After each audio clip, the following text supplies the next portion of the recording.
Hey, so good day, everyone.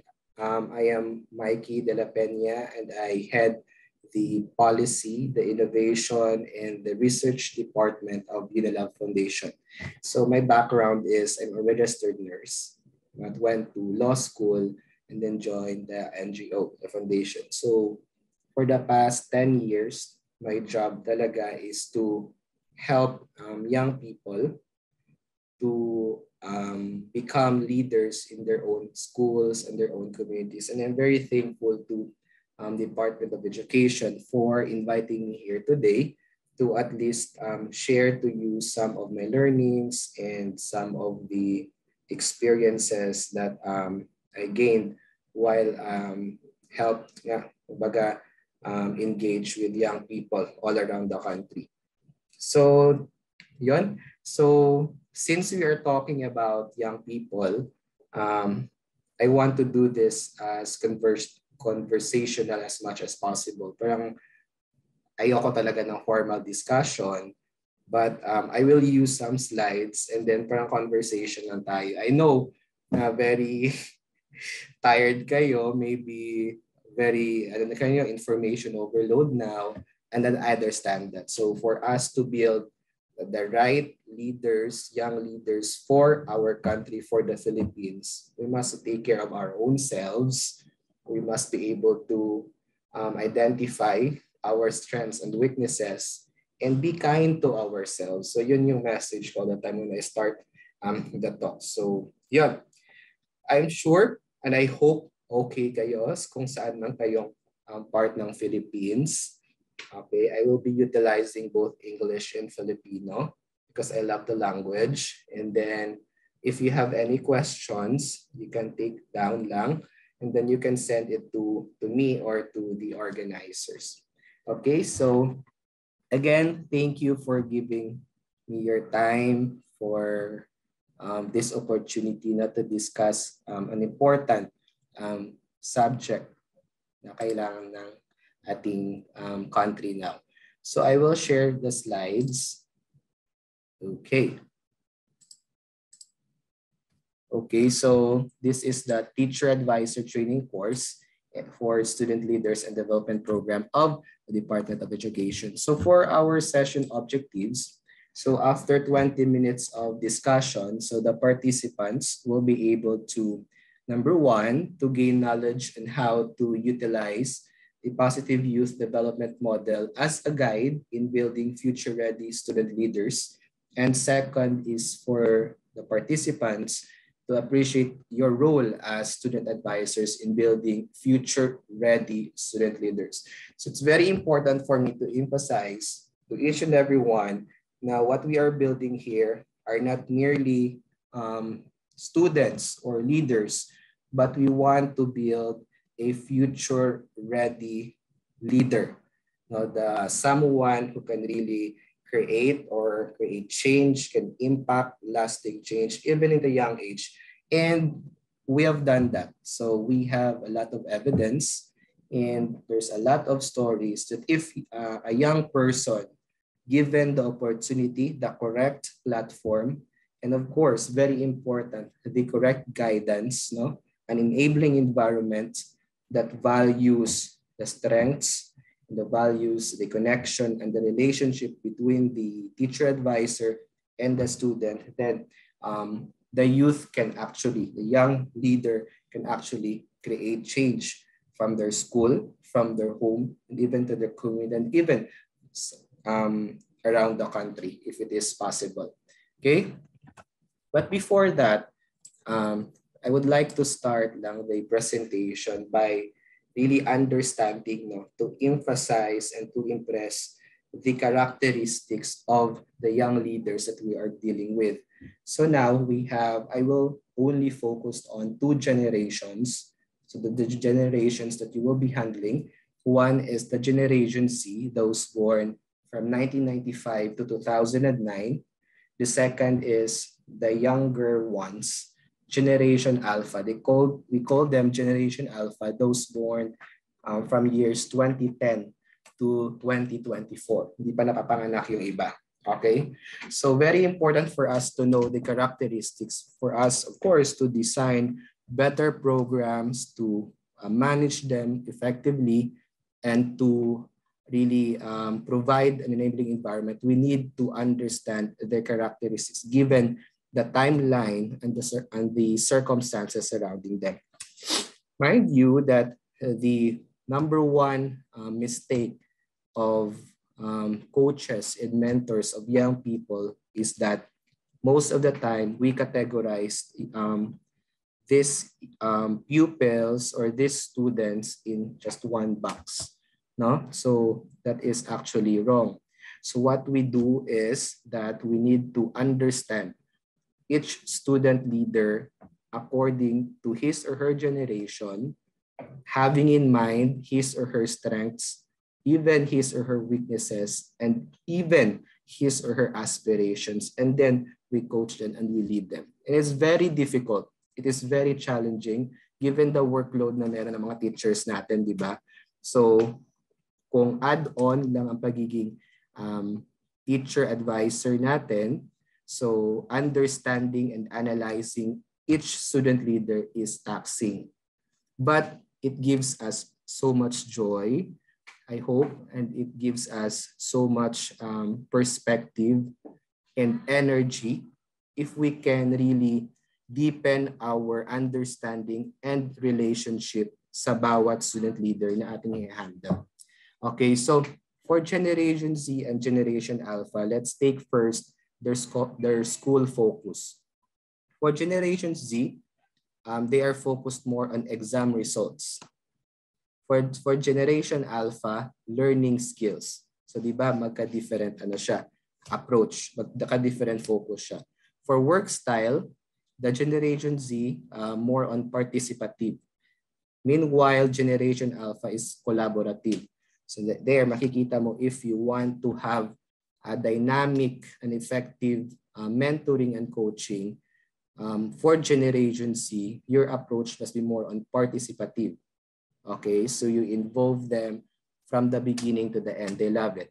But for Generation Alpha, it's more on collaborative. They want more people joining the advocacy, joining the cause. The more people you put in an advocacy or in a project or a program, for example, mas better ang outcome. Now, for ideal leaders, so for Generation Z, mas gusto nila na ang leader nila is a coordinator. So mas gusto nila sa ating mga advisors sa inyo na you are more of a coordinator. Meanwhile, sa Generation Alpha, they want empowerer. So magkaiba siya eh. If you are coordinator, so of course you are only coordinating different activities and different programs, no? So even partners.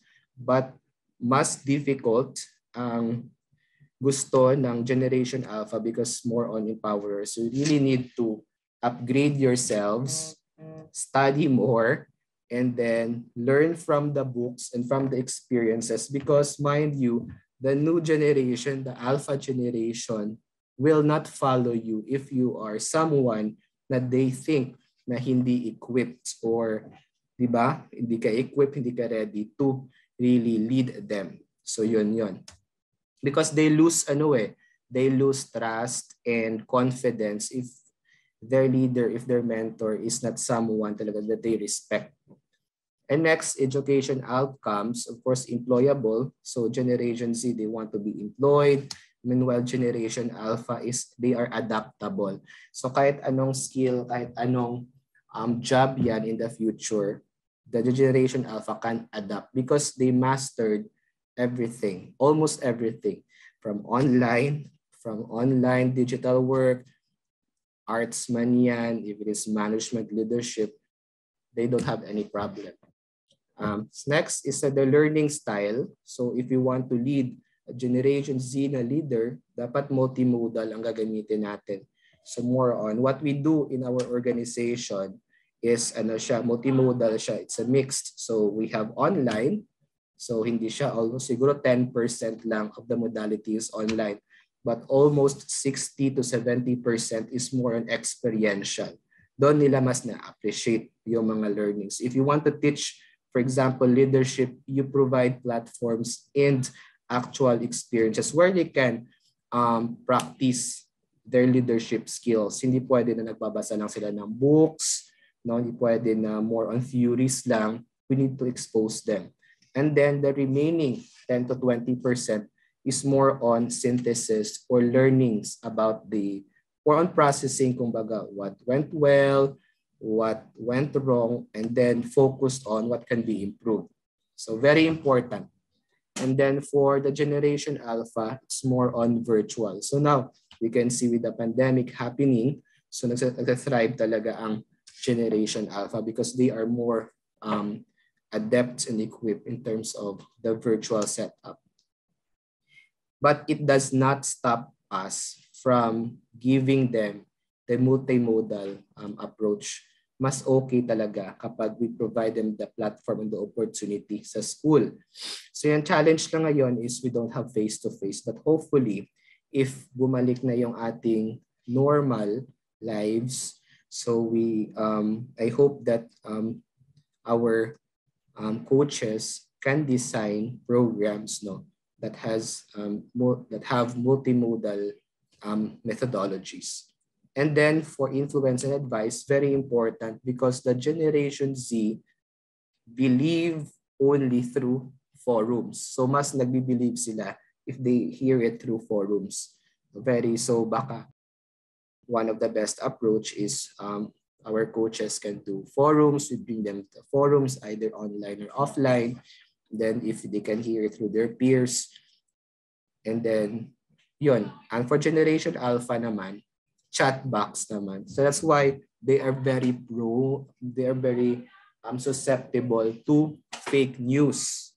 Yun, fake news. That's why if you want really to engage with them, if you want really to have better understanding with them, we need to be there inside the chat box.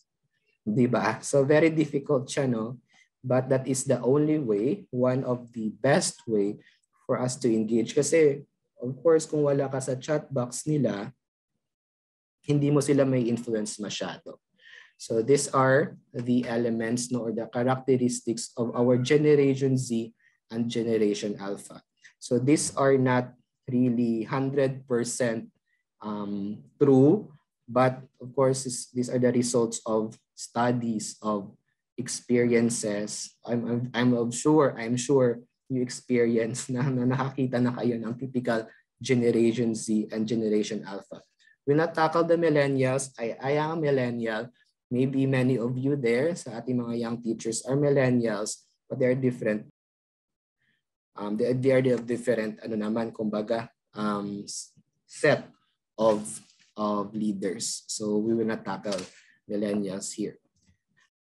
Okay, so next, very important to emphasize are the 4 elements, no? So these are elements that we need to consider in building or in creating future-ready student leaders. One is the assets. Second, the agency. Third one is the contribution. And the fourth one is the enabling environment. Okay, so in terms of assets, these are the resources, the skills, and competencies. That's why I told you earlier, very important po na malaman natin ang skill set ng every leader na tinitrain natin. Kagapay po dyan, kailangan nating malaman ang kanilang weaknesses din or the areas na pwede nating ma-improve. Okay? So dapat strength-based approach din ang ating leadership or ang ating pagme-mentor sa kanila. And then, of course, we advocate sa school that the school should provide adequate resources din. Kasi if walang resources, for example, if wala kang funds for training, wala kang funds for forum, wala kang funds na magawa mo yung mga planned programs mo, hindi natin masasatisfy the first element pa lang na gusto natin gawin.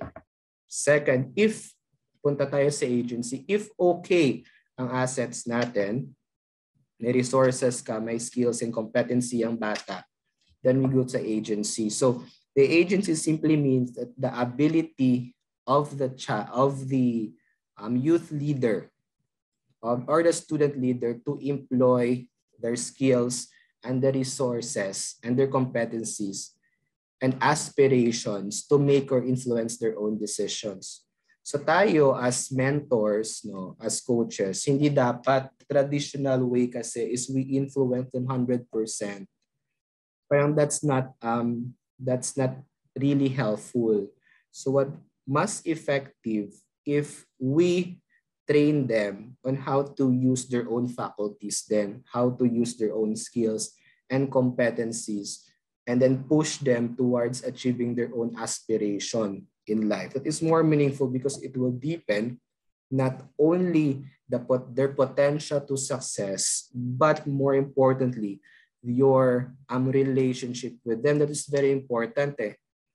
Yan ang nami-miss natin minsan because yes, the outcomes will be there, no?